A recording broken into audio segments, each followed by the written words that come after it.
Hello guys, एक बार फिर से आपका स्वागत है हमारे चैनल जुपिटर क्लासेस में। तो गाइस, आज हमारा लेक्चर नंबर 8 रहेगा नॉलेज ऑफ कंप्यूटर की सीरीज़ में, जो हमारी VLW के लिए क्लासेस चल रही हैं। ठीक है, आज इस वीडियो में हम बात करेंगे हमारे अपने टॉपिक जो हमारी सीरीज़ में चल रहा है वो रहेगा कंप्यूटर सॉफ्टवेयर। ठीक है गाइस, तो शुरू करते हैं आज की इस वीडियो। तो इस वीडियो को प्रेजेंट कर रहा हूँ मैं रोहित। तो गाइस, सबसे पहले जानते हैं कि सॉफ्टवेयर होता है क्या है। ठीक है, सॉफ्टवेयर क्या है? सॉफ्टवेयर एक इंस्ट्रक्शन का ऐसा ग्रुप होता है, ठीक है, जो हमारे कंप्यूटर को इंस्ट्रक्ट करता है कि उसने किस टाइप का क्या स्पेसिफिक टास्क है, क्या उसको करना है। ठीक है, ये सब इंस्ट्रक्शन जो है कंप्यूटर को कौन देता है? एक सॉफ्टवेयर देता है। ठीक है, अब एक दूसरा काम क्या करता है? ये एनेबल करता है कि यूज़र जो है वो इंटरेक्ट कर पाए कंप्यूटर को, यानी कि यूज़र जो है कंप्यूटर के साथ इंटरेक्शन जो है वो यूज़र की वो सॉफ्टवेयर के ज़रिए ही होती है। दो चीज़ें हो गई। उसके बाद सिस्टम सॉफ्टवेयर और एप्लीकेशन सॉफ्टवेयर। सॉफ्टवेयर की दो एग्जांपल्स हैं, ठीक है, दो टाइप्स हैं, वो हम आगे पढ़ेंगे। सबसे पहले जानते हैं सिस्टम सॉफ्टवेयर। सिस्टम सॉफ्टवेयर क्या होता है? ठीक, सिस्टम सॉफ्टवेयर जो है इसमें it consists of several program. इसमें कुछ प्रोग्राम होते हैं जो क्या होते हैं, जो डायरेक्टली रिस्पॉन्सिबल होते हैं, वो हमारे कंप्यूटर को कंट्रोल करते हैं, ठीक है, इंटीग्रेट करते हैं, और हमारा जो इंडिविजुअल हार्डवेयर कंपोनेंट है उसको क्या करता है? मैनेज करता है। ठीक है, हमारा यानी जो हमारे कंप्यूटर सिस्टम का जो हार्डवेयर कंपोनेंट है उसको मैनेज करने का, उसको कंट्रोल करने का, उसको इंटीग्रेट करने का काम जो है वो सिस्टम सॉफ्टवेयर ही करता है। ठीक है, अब सिस्टम सॉफ्टवेयर और क्या काम करता है? ये एक यूज़र को और जो कंपोनेंट जो है कंप्यूटर के उसके बीच में एक इंटरफेस का काम करता है। ठीक है, सिस्टम सॉफ्टवेयर क्या काम करता है? ये प्रोवाइड करता है एक इंटरफेस, कंप्यूटर के कंपोनेंट और यूज़र के बीच में जो इंटरफेस देने का जो काम करता है, ठीक है, वो सिस्टम सॉफ्टवेयर का ही होता है। ठीक है, सिस्टम सॉफ्टवेयर नहीं होगा तो यूज़र जो है वो यूज़र जो है वो सिस्टम के साथ, यानी कि सॉफ्टवेयर के साथ, कंप्यूटर के कंपोनेंट के साथ, वो मतलब कि कुछ भी काम उसका नहीं कर पाएगा, उसको मैनेज नहीं कर पाएगा, उसको कंट्रोल नहीं कर पाएगा। ठीक है, और हम सिस्टम सॉफ्टवेयर को बैकग्राउंड सॉफ्टवेयर भी कहते हैं। इंपॉर्टेंट पॉइंट याद रखिएगा। क्यों है बैकग्राउंड सॉफ्टवेयर? क्योंकि अब इसको देखते तो हो नहीं, ठीक है, ये सारा काम जो है ये बैकग्राउंड में ही चलता है सिस्टम सॉफ्टवेयर का। ठीक है, depending upon the functionality the system software can be further divided into the following categories. अब हमने इसके फंक्शंस को देखकर, ठीक है, सिस्टम सॉफ्टवेयर के फंक्शन को देखकर इसको कुछ कैटेगरीज में हमने डिवाइड किया गया है। सबसे पहला आता है हमारे पास ऑपरेटिंग सिस्टम। क्या आता है? Operating system. तो ऑपरेटिंग सिस्टम इसके अगले वाले जो वीडियो होगी उसमें आपको कंप्लीटली मिलेगा। ठीक है, उसमें आपको हर एक चीज़ बताई जाएगी। यहाँ पे थोड़ा सा सिर्फ आपको सिर्फ सॉफ्टवेयर के बारे में ज्ञान देना है कि सिस्टम सॉफ्टवेयर क्या होता है। ठीक है, सॉफ्टवेयर, कंप्यूटर का जो सॉफ्टवेयर है वो क्या चीज़ है। ठीक है, ऑपरेटिंग सिस्टम क्या होता है? It consist of program. इसमें प्रोग्राम्स होते हैं जो कंट्रोल करते हैं, कोऑर्डिनेट करते हैं, और हमारी जो भी एक्टिविटीज़ हमारे कंपोनेंट, कंप्यूटर के कंपोनेंट के ऊपर होती हैं, उन सबको सुपरवाइज करने का काम करता है। ठीक है, ऑपरेटिंग सिस्टम जो है, जितने भी हमारे कंप्यूटर सिस्टम में कंट्रोल्स होते हैं, कोऑर्डिनेशन होती है, सुपरविजन होती है, ठीक है, वो सारी कौन करता है? ऑपरेटिंग सिस्टम ही करता है। ठीक है, इसका फंक्शन क्या होता है? Its function is to provide link between the computer hardware. अब भी ये एक लिंक का काम करता है कंप्यूटर हार्डवेयर और यूजर के बीच में। ठीक है, जो कंप्यूटर का, जो हमारे पास, ये समझिए एक कंप्यूटर है, ठीक है, और हमारे पास ये एक यूजर है। ठीक है, इन दोनों के बीच में एक लिंक का काम कौन करता है? सॉफ्टवेयर ही काम, एक लिंक का काम करता है। ठीक, it provides an environment to run the program. अब ये सिस्टम सॉफ्टवेयर जो है, ऑपरेटिंग सिस्टम जो है, एक ऐसा एनवायरनमेंट प्रोग्राम करता है यूजर के लिए। ठीक है, एक ऐसा एनवायरनमेंट प्रोवाइड करता है जिससे यूजर प्रोग्राम्स को रन कर सकता है। कुछ हमारे पास ऑपरेटिंग सिस्टम होते हैं MS DOS disk operating system, ठीक है, विंडोज XP 2098, यूनिक्स, लाइनक्स। ठीक है, अब इनके बारे में हम आगे पढ़ेंगे। अब ऑपरेटिंग सिस्टम और क्या काम करता है और क्या फंक्शन परफॉर्म करता है। ठीक, it recognises input from keyboard. सबसे पहले देखिए हम पीछे से पढ़ते आ रहे हैं, यानी कि पिछले लेक्चर से हम पढ़ते आ रहे हैं कि हम कीबोर्ड से इनपुट, मतलब कि कीबोर्ड से हम इनपुट एंटर करते हैं, यानी कि डेटा एंटर करते हैं। ठीक है, अब जो डेटा एंटर होता है उसको सबसे पहले रिकॉग्नाइज करने का काम जो है हमारा ऑपरेटिंग सिस्टम ही करता है। ठीक है, sends output to the display screen. अब जो वहाँ पे आउटपुट होता है, जो प्रोसेसिंग वहाँ पे होती है, ठीक है, सिस्टम के अंदर जाने के बाद जो प्रोसेसिंग होती है उसका आउटपुट जो है हमारे डिस्प्ले स्क्रीन पर कौन लाता है? ऑपरेटिंग सिस्टम ही लेकर आता है। ठीक, उसके बाद it makes sure that programs running at the same time do not interfere with each other। और ये भी यहाँ पर श्योर करता है कि जो प्रोग्राम यहाँ पर चल रहे हैं वो एक दूसरे के साथ इंटरफेयर नहीं करें। ठीक है, ये भी काम कौन करता है? ऑपरेटिंग सिस्टम करता है। यानी कि एक प्रोग्राम चल रहा होगा तो ऑपरेटिंग सिस्टम ऐसा काम करेगा कि ये जो दूसरा प्रोग्राम आज चल रहा है दोनों आपस में इंटरफेयर ना हो, ये प्रोग्राम अलग से चले, ये प्रोग्राम अलग से चले। ठीक, it is also responsible for security. ये सिक्योरिटी रीजंस के लिए भी रिस्पॉन्सिबल रहता है। Ensuring that unauthorised user do not access the system.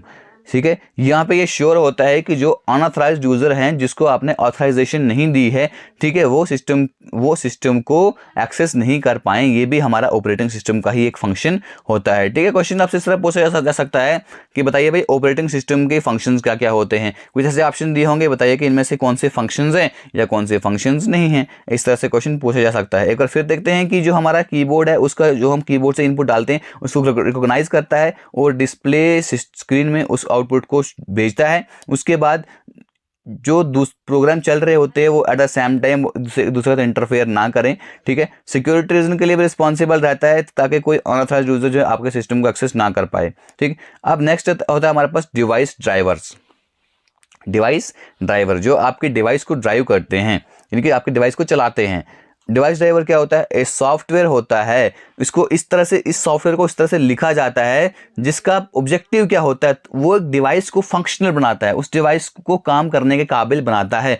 जब उसको हम कंप्यूटर के साथ कनेक्ट करते हैं उसे हम कहते हैं डिवाइस ड्राइवर। अब देखिए एक बार फिर से इसको जानते हैं कि डिवाइस ड्राइवर क्या होता है। एक ऐसा सॉफ्टवेयर होता है जिसको इस ऑब्जेक्टिव के जिसको बनाया जाता है। ठीक है, ये एक डिवाइस को फंक्शनल बनाता है। डिवाइस को फंक्शनल कब बनाता है? जब इसको हम कंप्यूटर के साथ कनेक्ट करते हैं, उसको हम बोलते हैं डिवाइस ड्राइवर। एक सिस्टम सॉफ्टवेयर होता है जो हमारे डिवाइस के बीच में और हमारे यूज़र के बीच में एक इंटरफेस का काम करता है, उसे हम कहते हैं डिवाइस ड्राइवर। तो हर एक डिवाइस जो होती है, चाहे वो हमारा प्रिंटर हो, हमारा मॉनिटर हो, हमारा माउस हो या कीबोर्ड हो, इनमें अपने एक ड्राइवर प्रोग्राम इनका जुड़ा होता है। ठीक है, जिससे अपनी प्रॉपर फंक्शनिंग करते हैं। ठीक है गाइज, ये हो गया हमारे पास डिवाइस ड्राइवर। उसके बाद हमारे पास कुछ लैंग्वेज ट्रांसलेटर भी होते हैं। ठीक है, लैंग्वेज ट्रांसलेटर क्या होते हैं? जो हाई लेवल लैंग्वेज प्रोग्राम, यानी कि जो हम इनपुट डालते हैं, ठीक है, जो हम अपने कंप्यूटर सिस्टम में इन डेटा को एंटर करते हैं, ठीक है, तो उस लैंग्वेज को इक्विवेलेंट मशीन लैंग्वेज प्रोग्राम में,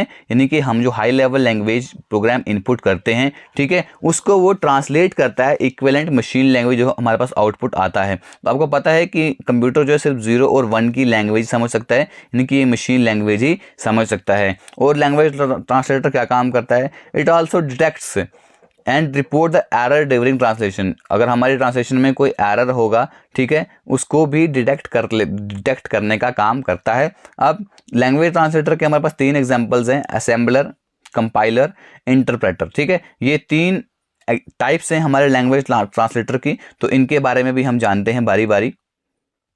सबसे पहले असेंबलर, ये क्वेश्चन पूछे जाते हैं। असेंबलर, ट्रांसलेटर, कंपाइलर, ये तीनों क्वेश्चन एग्जाम में पूछे गए हैं। ठीक है, बारी बारी क्वेश्चन पूछे जाते हैं फ्रीक्वेंटली। तो असेंबलर क्या काम करता है?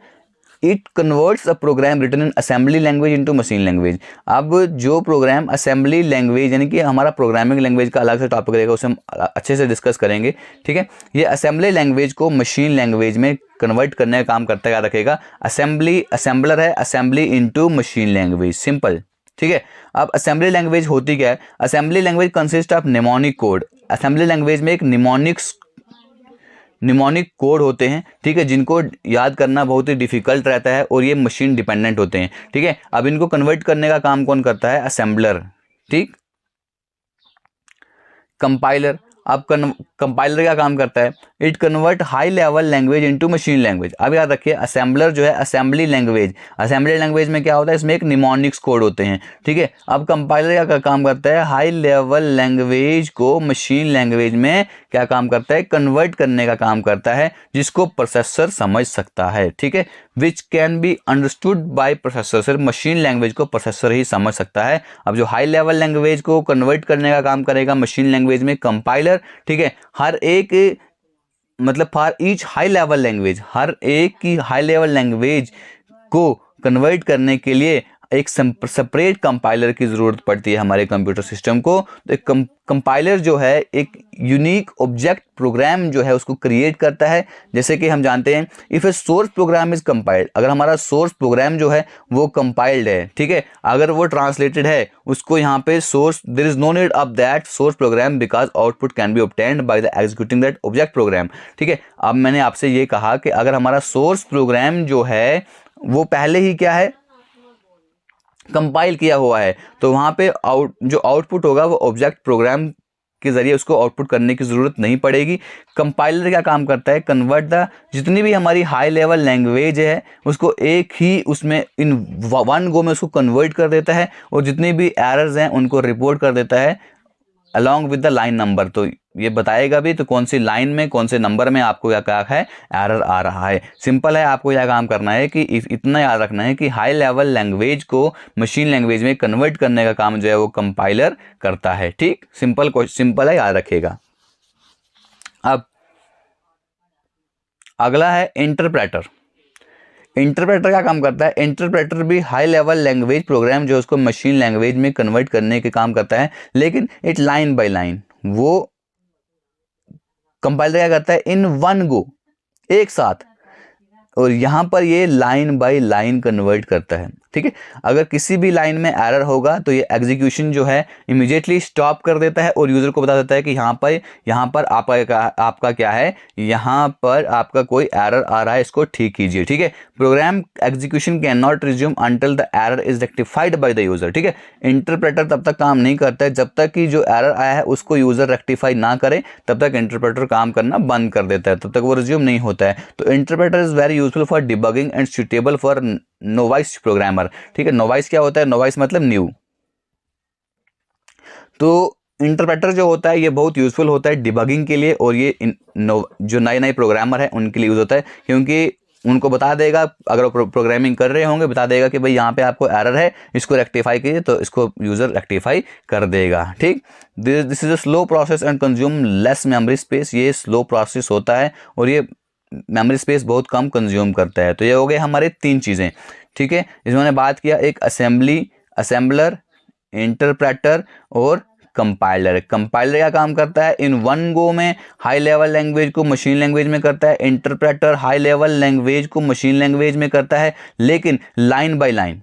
कैसे करता है, लाइन बाय लाइन, ठीक।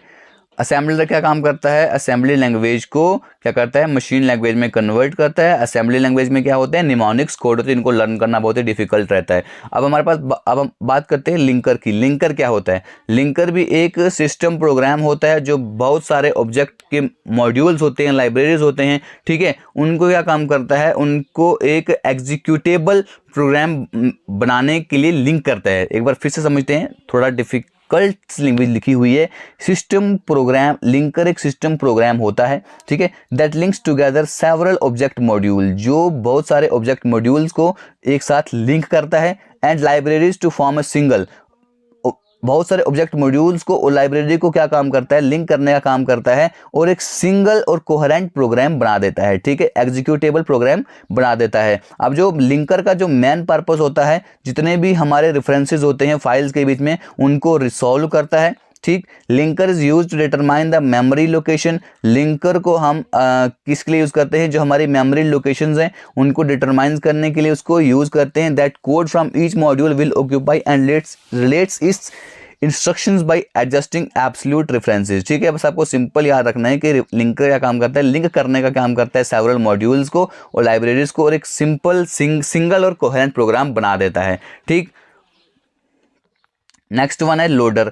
लोडर क्या काम करता है, ये भी एक सिस्टम सॉफ्टवेयर का ही हिस्सा है, ठीक है। ये लोडिंग के लिए रिस्पॉन्सिबल होता है और रिलोकेशन ऑफ द जो एग्जीक्यूटेबल प्रोग्राम है हमारी मैन मेमोरी में, उसको रिलोकेट करने का और उसको लोड करने का काम जो है वो लोडर करता है, ठीक है। हमारे ऑपरेटिंग सिस्टम का ही एक हिस्सा होता है। That brings an executable file residing on the disk into memory and start its execution process. अब ये क्या काम करता है, that brings an executable file residing on disk. अब जो हमारे पास जो हमारे डिस्क में जो एग्जीक्यूटेबल फाइल रह रही है हमारी मेमोरी में, उसके एग्जीक्यूशन प्रोसेस को स्टार्ट करता है लोडर, ठीक है। लोडिंग करने का काम करता है, सिंपल सी जो बात है। अब हमारे पास कुछ एप्लीकेशन सॉफ्टवेयर होते हैं। सिस्टम सॉफ्टवेयर के बारे में बात हो गई, अब एप्लीकेशन सॉफ्टवेयर के बारे में थोड़ी सी बात करते हैं कि एप्लीकेशन सॉफ्टवेयर क्या होता है। Application software is a program और group of program design for end users. तो एप्लीकेशन प्रोग्राम जो है, ठीक है, एप्लीकेशन सॉफ्टवेयर जो है ये एक ऐसा प्रोग्राम है जो एंड यूजर्स के लिए, जो जैसे हम यूजर हैं हमारे लिए ये बनाया जाता है, एक एप्लीकेशन के थ्रू आपको पहुंचाया जाता है, ठीक। It enables the user to complete tasks such as creating documents, spreadsheet, databases, publication, doing online researches, sending email, design graphics। अब बहुत सारी एप्लीकेशन आपको सामने बना दी है, यहाँ पे MS वर्ड बना दिया है, एक्सेल बना दिया है, पावर पॉइंट बना दिया है, डेटाबेस बना दिए गए, स्प्रेडशीट बना दी गई है, ऑनलाइन रिसर्च कर सकते हैं आप, जीमेल बना दी है आपके लिए, मतलब अलग अलग आपके लिए एप्लीकेशन बना दी जिसमें एंड यूज़र काम कर सकता है। दो किस्म के एप्लीकेशन सॉफ्टवेयर होते हैं, एक होता है हमारे पास बेसिक एप्लीकेशन सॉफ्टवेयर, एक होता है स्पेशलाइज्ड एप्लीकेशन सॉफ्टवेयर। तो इन दोनों के बारे में बात करेंगे। तो पहले है हमारे पास बेसिक एप्लीकेशन सॉफ्टवेयर। तो बेसिक एप्लीकेशन सॉफ्टवेयर को आप general purpose application and productivity application के नाम से भी जानते हैं, ठीक है। जनरल पर्पस यानी कि किसी स्पेसिफिक पर्पस के लिए एप्लीकेशन जो बनाई जाती है, ठीक है। ये प्रोग्राम जो होते हैं हर एक डिसिप्लिन में, हर एक ऑक्यूपेशन में इनको यूज़ किया जाता है। जैसे कि हमारे वर्ड प्रोसेसर्स हो गए, स्प्रेडशीट्स हो गई, डेटाबेस मैनेजमेंट सिस्टम हो गया, प्रेजेंटेशन ग्राफिक्स हो गई, ये कुछ बेसिक एप्लीकेशन सॉफ्टवेयर की एग्जांपल्स हैं, ठीक है। जैसे कि हमारा MS ऑफिस 2016 है, ठीक है, माइक्रोसॉफ्ट पावर पॉइंट है, ये सब चीज़ें हमारे पास क्या हैं, ये बेसिक एप्लीकेशन सॉफ्टवेयर हैं, ठीक है, जो मतलब हर एक ऑक्यूपेशन में यूज़ की जाती है। उसके बाद कुछ हमारे पास होते हैं गाइज स्पेशलाइज्ड एप्लीकेशन सॉफ्टवेयर, यानी कि वो किसी स्पेसिफिकेशन के लिए बनाए जाते हैं, किसी स्पेसिफिक पर्पस के लिए ही बनाए जाते हैं, ठीक है। स्पेसिफिक टास्क आता है ना, वाइड एप्लीकेशन एरिया, इनका कोई वाइड एप्लीकेशन इसका एरिया नहीं होता है, ठीक है। इसका बस खाली स्पेसिफिकेशन जो आपका कोई स्पेसिफिक टास्क होगा उसी के लिए इसको बनाया जाएगा। जैसे कि हमारे पास ग्राफिक्स प्रोग्राम, जैसे कि ऑडियो और वीडियो एडिटर, ये सिर्फ ऑडियो और वीडियो को एडिट कर सकते हैं, बाकी कुछ भी काम नहीं कर सकते हैं। मल्टीमीडिया क्रिएशन प्रोग्राम्स, ये web authoring and virtual reality programs, ये कुछ एग्जांपल्स हैं हमारे पास स्पेशलाइज करने की, जो किसी स्पेसिफिक टास्क के लिए ही बनाई जाती हैं। अगर वीडियो एडिटिंग के लिए बनाई तो वीडियो एडिटिंग ही कर पाओगे, इमेज एडिटिंग के लिए बनाया तो इमेज एडिटिंग ही कर पाओगे, ठीक है। उसको हम बोलते हैं स्पेशलाइज्ड एप्लीकेशन सॉफ्टवेयर, किसी स्पेसिफिक टास्क के लिए बनाए जाते हैं। तो गाइज ये थी हमारी आज की वीडियो, इसमें हमने बात किया हमारे कंप्यूटर सॉफ्टवेयर के बारे में। कंप्यूटर सॉफ्टवेयर क्या होता है, कितने किस्म का होता है, इसमें क्या चीज़ें होती हैं। तो कल की वीडियो में हम बात करेंगे ऑपरेटिंग सिस्टम के बारे में, ठीक है। तो पहले आपको कल की वीडियो में तो आपको इसके MCQs मिलेंगे सॉफ्टवेयर के। आई होप कि आप उनको अच्छे से इस वीडियो को देखा होगा, उन कल उन MCQs को अच्छे से आप सॉल्व कर पाएंगे, ठीक है। तो खत्म करते हैं। वीडियो आपकी अच्छी लगी है तो लाइक कीजिए, नहीं लगी है डिसलाइक कीजिए, कमेंट कीजिए आप हमसे क्या चाहते हैं, ठीक है। वीडियो को शेयर जरूर कीजिए, सब्सक्राइब कीजिए और वीडियो को देखने के लिए धन्यवाद। Thank you, God bless you all, जय हिंद।